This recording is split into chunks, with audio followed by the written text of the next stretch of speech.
Attorney, alam niyo po ba kung sino kasama ngayon ni Mayor Alice Go? Yan for security reasons. Number one, paano kung mahuli siya doon o makita siya makalaban niya doon at sinabihan niya ako, di ako ngayon ang primary suspect niya na nag-leak o nagsuplong sa kanya mga kalaban, di ba? I don't ask.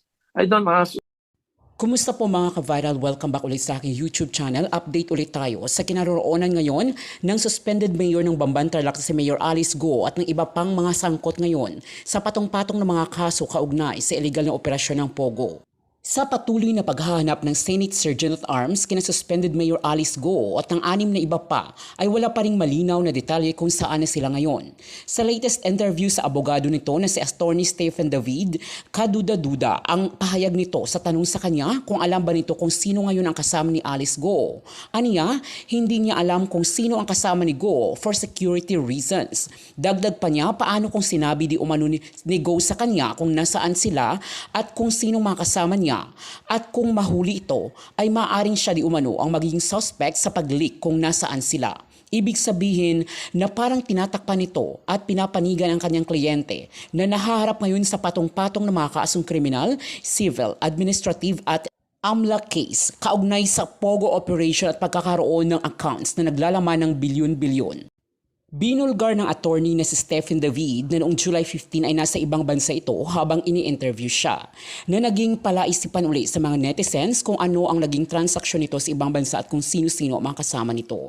Aniya, hindi pa sila nagkikita ng kliyente niya ng suspended Mayor Alice Go, subalit nagkakausap pa rin sila sa phone. Minsan aniya ay mahigit 1 oras silang nag-uusap at kampante pa rin di umano ito na nasa Pilipinas pa rin si Alice Go. Aniya, naniniwala daw siya sa sinasabi ni Go at ng capacity ng Bureau of Immigration para bantayan ang paglabas ni Go sa bansa. Aniya, ini-encourage pa nga niya ito to show up para sagutin ang mga katanungan ng komite sa kanya. Subalit hindi naman daw niya masisisi ito kung ayaw lumantad dahil sa takot at trauma dahil sa mga nagdaang hearing na labis na apektuhan di umano ang kanyang mental at physical health. Pahayag ni David ay bakit pa inaaksayahan ng Senate si Go dahil nasa Supreme Court na ang kaso. Kaya no need na ni Go na ipa-attend sa Senate hearing dahil protected di umano siya ng kanyang constitutional rights against self-incrimination. Kaya hindi nila mapipigyan di umano si Go kung mag-invoke ito ng kanyang rights na sagutin ang mga katanungan nila. Mukhang na brainwash na nga itong si David o baka nakatanggap ng malaki kung kaya ganun na lamang ito pagtakpan si suspended Mayor Alice Go at parang binabaliktad pa ang katotohanan. Sa ngayon ay nanawagan na si Senator Win Gatchalian kay Alice Go na kusa ng sumuka para harapin ang mga kaso niya. Kasama ang mga kapatid nito, mga magulang niya na ayon kay Attorney David ay nasa China na ngayon. At si Dennis Cunanan na siyang Pogo representative. Ngunit ayon sa mga netizens ay paano nasusuko ang mga magulang nito kung nasa ibang bansa na sila at baka lahat sila ay nakasibat na doon sa bansang pinanggalingan nila, ang bansang China. Good morning, attorney. Thank you for joining us once again. Good morning, Diego and Angela. Yo. Pasensya na, out of the country ako eh. Well, thank you for joining us po. And of course, I'd like to ask you because you advised po the suspended mayor to come out. Pero do you know po where she is right now? Well, yesterday I was talking with her for more than an hour and she assured me that she's in the Philippines. Of course, I have to believe her and secondly, I still trust, I still believe in the capability of the Immigration Bureau. So she just cannot get out of the country without being nabbed or apprehended at the exit points of the Philippines. So I believe she's in the country. Pero when was the last time you saw her in person, attorney? Kasi, kasi nga out of the country ako. The last time is before I left, nag-meeting pa kami noon eh. So, but tonight I'll be coming back to the Philippines. I'll try to contact her personally kung magkita kami. May plano nga po ba siyang sumuko sa mga otoridad as we speak, the last time na nakausap niyo po siya? Yeah, that is always on her priorities, ano? Kasi nga, sabi ko nga, you cannot hide all your life, di ba? You will be throwing away your life. Kasi imagine mo, ito naman, this is not a penalty. This is just a compulsion by the Senate for a person to testify as a resource person. Once nag-testify naman siya, malilift naman yung warrant eh. So wala naman talagang problema. So the best thing is for her really to show up and help the committee in its investigation. So madali naman talaga to, hindi naman pare kulong ka eh. Yes, attorney, what is your next legal step if ever ayaw talaga niya magpakita? I mean, you've already exhausted the way you've given her advice na lumabas, pero ano po yung next step if sakaling wala talaga? Well, kasi hindi ko rin siya ma-blame kasi nga yung emotional trauma niya tsaka yung fear niya, di ba? Yeah. Anxiety niya. Hindi ako yung nasa pwesto niya. Pero at any rate, nasa Supreme Court kami. Yeah. Because we're not questioning the effectiveness, reasonableness, kung kailangan pa ba siya sa Senate. Alam mo, meron tayong constitutional guarantee against right against self-incrimination. No person can be compelled to testify against himself or herself. Sa kaso ni Mayor Alice, sa dami ng mga nakaso niya, criminal, civil, etc., cases, AMLA, na pending against her, any question na pwedeng itanong sa kanya sa Senate might incriminate her. Yes. So kung ako ang Senate committee, hindi na ako mag-aaksaya ng panahon para kay isang Mayor Alice. Kasi nga, wala na ako mapipiga dyan. Remember, ang trabaho ng Senate is in aid of legislation, hindi para mag-prosecute, hindi para mag-establish ng evidence. Trabaho ng husgado yan. Hayaan na natin ng korte. Anyway, isinampanan nila yan. Kung ang gusto nila makuha yung expertise niya as a resource person, hindi siya magiging effective, I tell you, because meron siyang right against self-incrimination. Now, she can always invoke. And of course, the senators will not allow themselves to violate the Constitution. Otherwise, mayroong repercussion yan. Hindi pwedeng kahit sino lang i-violate mo yung Constitution. So, ako lang, yun lang ang observation ko dyan. Attorney, no, sinabi po kasi ni Senator Win Gatchalian na hindi naman daw po pala siya homeschooled at naglabas po siya ng ibang mga dokumento proving na galing po siya dito sa Hope Christian College na eskwelahan na pinag-aralan din po sometime ni Senator Gatchalian. Your thoughts on that? Nakita niyo na rin po ba itong nilabas din ng isang pahayagan na class picture na nandoon po medyo sa bandang gitna na batang supposedly kamukha ni Mayor Alice Go? Well, alam mo, ngayon, nowadays, hindi naman tayo lahat naniniwala sa social media publications kasi maraming photoshops dyan. I'm not saying na itong mga ito totoo, pero I'm not saying also that spurious to. Hindi ko rin sinasabing totoo to.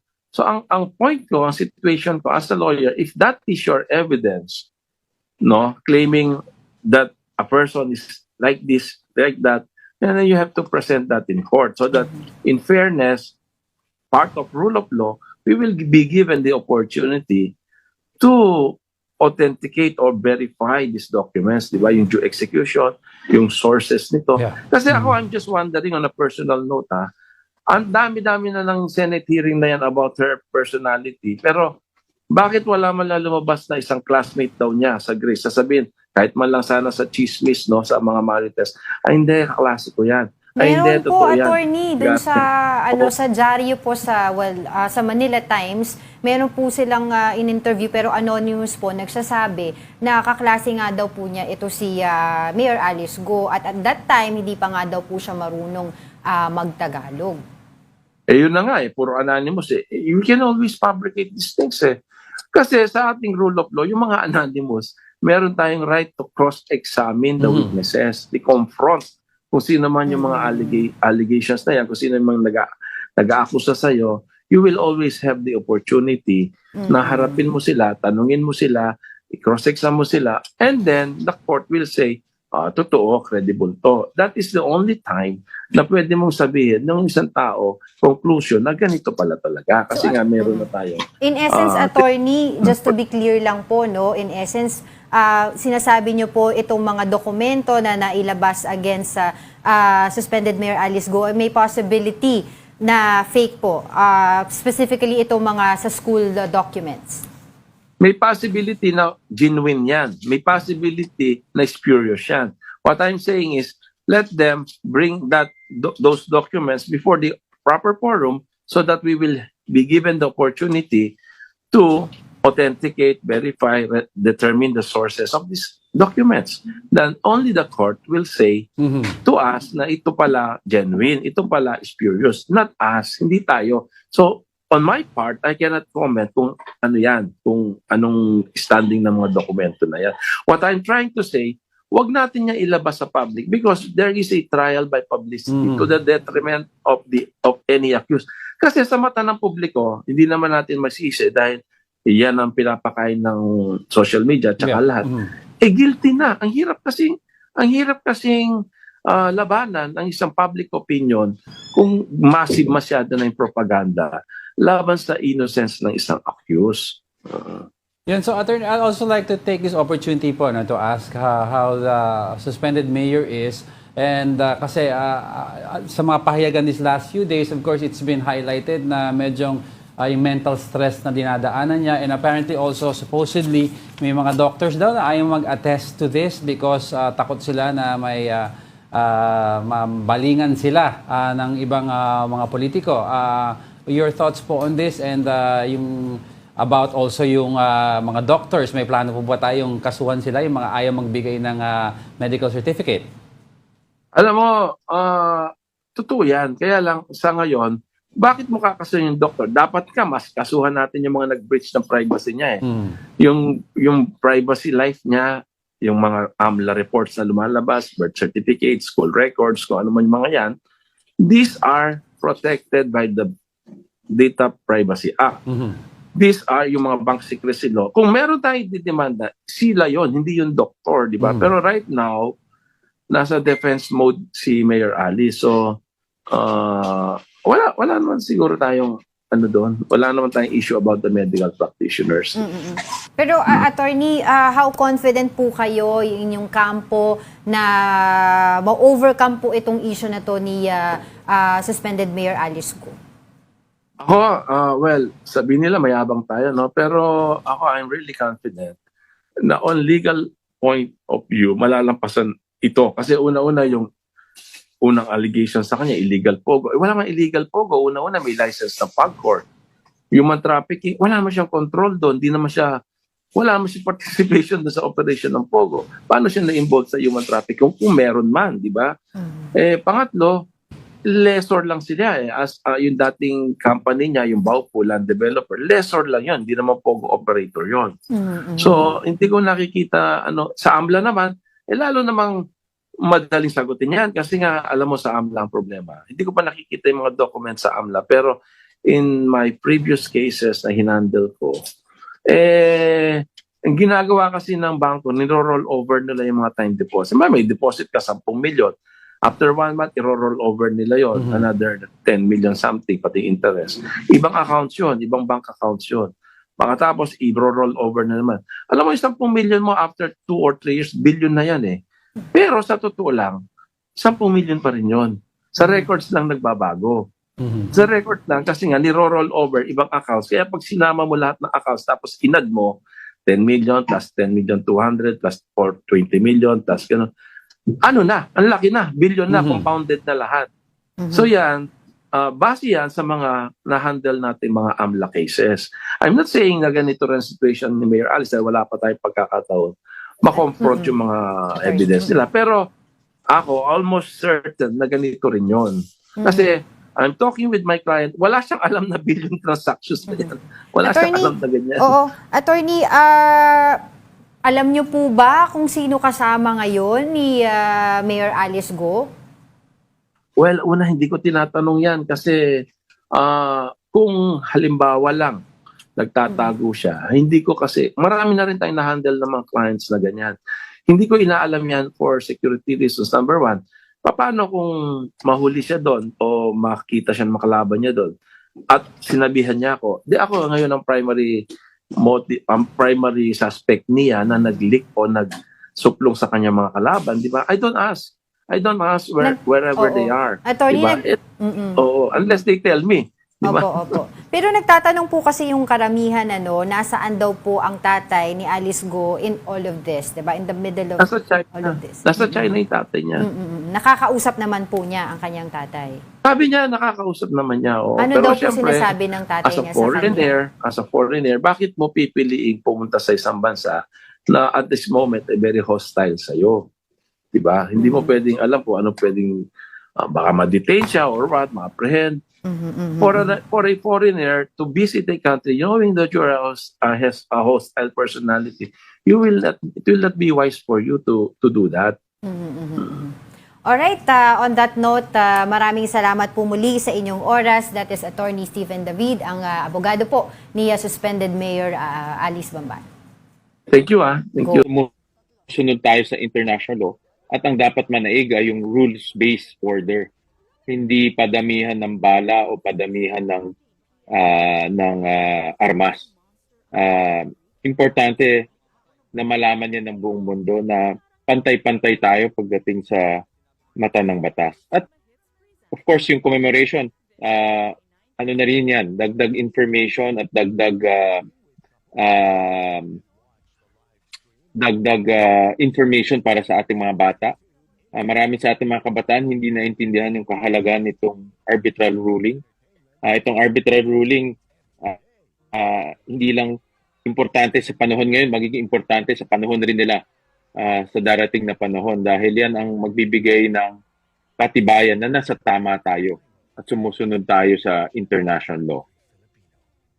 Okay, sir. Salamat po. Thank you. Si Ate Macon po yata, Ate Mac. Sir, kasi nag-text siya sa akin, ang tinatanong yung sinabi ni Senator Risa po, na baka nakikita ba natin yung link ni Digong at hindi ba ma-divert yung attention dun sa investigation.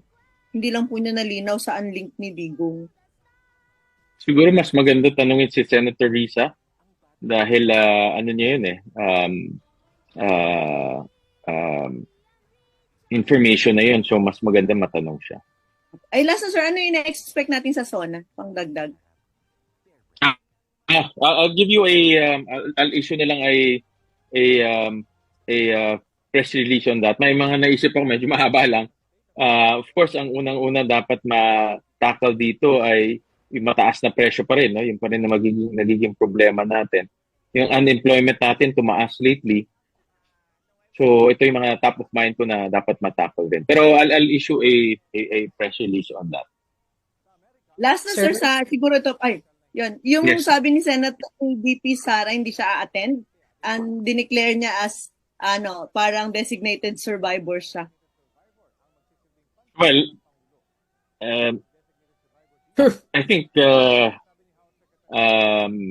siya naman talaga ang designated survivor, no? Being the Vice President. Hindi lang ganun yung terminology na ginagamit natin, but the Vice President is next in line to the presidency. No? So, yun naman yung, kumbaga, yung nasa Constitution natin. Yun yung responsibilidad ng isang Vice President sa Constitution natin. No? So, yun lang Pero sir, yung nakikita ko. sa designated survivor, sir, yung sa designated survivor, nawala lahat yung leaders. So, nakatakot tuloy umattend ng SONA ngayon. I don't think Yun naman. I don't think naman ganyan yung kanyang ibig sabihin doon, no.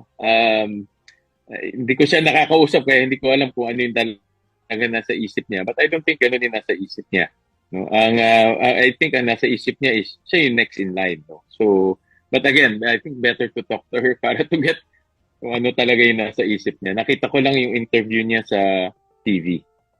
Thank you po. Sir, Thank sorry, you. pahapo lang. Sir, yung pumasok na billions kay Alice Go, coming from 2019 to 2022 lang. So, 2023 to 2024, sir, wala nang transactions. Meron pa rin. Pero yung bulto during those times, no? Natandaan ko yun eh. No? Yung bulto is within 2019, 2020, 2022. Ganyan. Yung bulto. Pero before that, after that, meron pa rin. But we can say that the billions of pesos that came in is until 2024. Pwede yun. Pwede. Kasi if you look at the chart, yung pinaka-bulk ng pumasok is within those time frame. And ang aking theory dyan is because tinatayo yung Pogo Hub. No? Tinatayo yung Pogo Hub sa ban. Oo. So, In other words, pumapasok sa kanya yung pera. Okay. Yun, Sir, last theory na. ko yan, That's my theory, Sir, yung banks, kaya 2024 lang sila nag-report, even if may bulk na pumasok from 2019 to 2022, nag-report lang sila because the AMLAC asked them to? Because iniimbestigahan na si Alice Go? No. Parang the way I understand it, no? The way I understand it is dapat may regular reporting yung covered transaction at suspicious transaction. Pero parang some of the reports dumating is 2024 lang, no? I'm not sure if it's because of Alice Guo or because late lang talaga pumasok. But the point there is, bakit 2024 lang pumasok yung mga reports? Dapat real-time pumapasok yan eh. Pag merong covered transaction, merong suspicious transaction, immediately pinapadala yan. Bakit delayed by years? Hindi lang by months, by years. But So the that's banks, one of... Yes. but the banks initiated, sir, the report. Hindi naman dahil lang sa Yes. na-pressure na No, sila sa no. Hindi dahil, I'm not sure kung Alice ko pero the way I understand it, is nagre-report sila, nadidelay lang itong mga report na ito. No? I'm not sure if it's because of Alice Go or because tinano sila ng AMLAC, finlag na sila. But the point there is may delay. Regardless what happened, there should not be a delay. Dapat report ka ng report. That's the whole essence of money laundering. Nadidetect mo kaagad at nahihinto mo kaagad. Pero kung hindi bibigay mo yung report ng on time, hindi mo ibibigay yung report ng on time, talagang hindi mo madidetect siya dahil late yung report. And that's yun ang aming information. Late yung reports na binibigay. Sir, last na, ang pwede ba namin sabihin na yung nilagay dun sa list, 36 bank accounts, 12 lots, 12 motor vehicles, ganyan, is that all that she has? So lahat freeze na siya? Lahat. Insofar as doon sa report na yon na freeze na.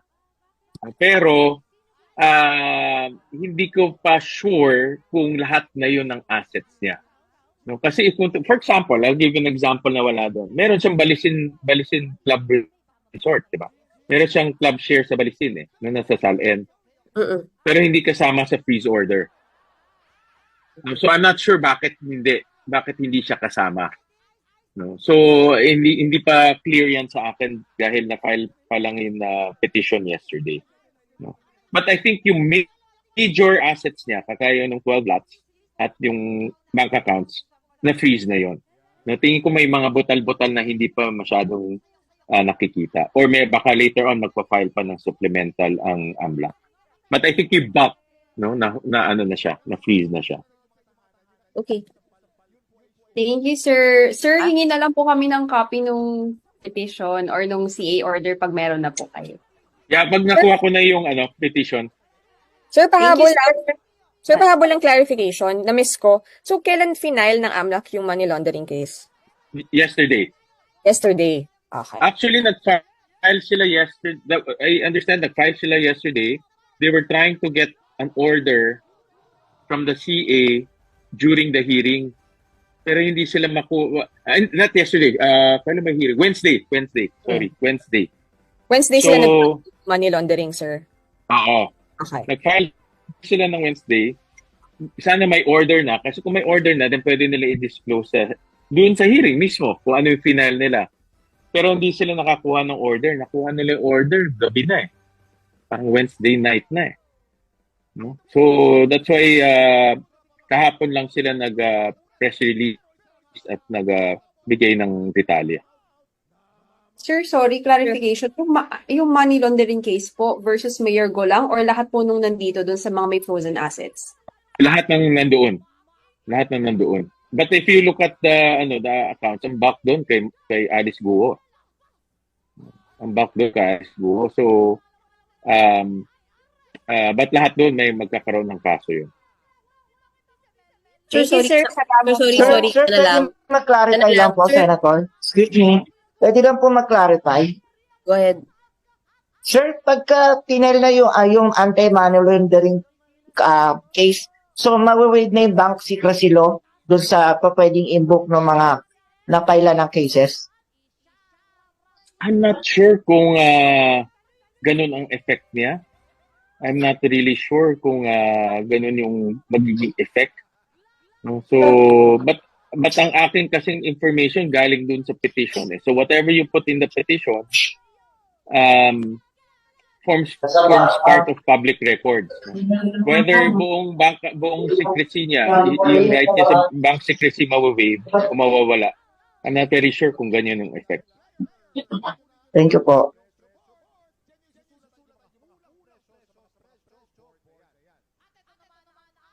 Okay na? Si Mayan yata mayroong... Sir, sorry, isa na lang. Sir, stupid question. Yung billions na yon, sure naman tayo na nandun siya. Hindi pa siya natatanggal? Hindi siya na-withdraw? Ano kasi yun may transaction yun So yung billions yung pumasok, iba lumabas, may pumasok ulit. So but the period between 2019 and 2022, ang amount yun is billions. Pero hindi ibig sabihin na nasa account siya, lumabas rin siya. Lumalabas rin siya. Okay. So yung current account niya, kung magkano ngayon, yun ang wala pa akong information ngayon. Okay. But the mere fact, ang punto ko kasi, the mere fact na pumasok billions, at hindi mo ma-justify saan nanggaling yan, at even sa records, hindi mo ma-justify, hindi makita, may problema na kaagad. That's the point of money laundering. You have to justify where your money is coming from. In her case, hindi niya ma-justify kung saan nanggagaling yun. Okay. Got it, sir. Okay na kayo, guys? Thank you, sir. Totoo na po to. Happy birthday, Sir, Alice thank you Go. so much. Thank you. Sir, pahabol lang, sir. Weekend, sir. Sir, pahabol lang. Ay, Tama na! Seryoso Sir, ba? pag may reunion ba kayo sa Grace Christian, hindi nyo nakikita to si Alice Go. Mas lower batch 90, ano ba ako? Batch 1991 ako So, yung mga pictures na pinapadala, I think sino ba nagpadala? Si Victoria ba yun? Sino ba nagpadala sa akin? Sir, nagpadala ako sa inyo. Galing ko sa Reddit yun Ang dami dami. Kasi nga, nung lumabas na ito, marami ng mga anak ng mga batchmates namin nagsabi, or yung mga lower batch namin, sinasabi, nga, kaklase ko ito, ganyan. Hindi ko naman ma-verify. Anong pangalan niya doon na Goping? Guwaping. But in picture, hindi ko ma-verify kung siya o hindi. But if you look at yung picture, yung class picture, yung time, pasok naman doon siya sa time between 2000 to 2003. Pero whether siya yung batang yun ang hindi ko ma-confirm.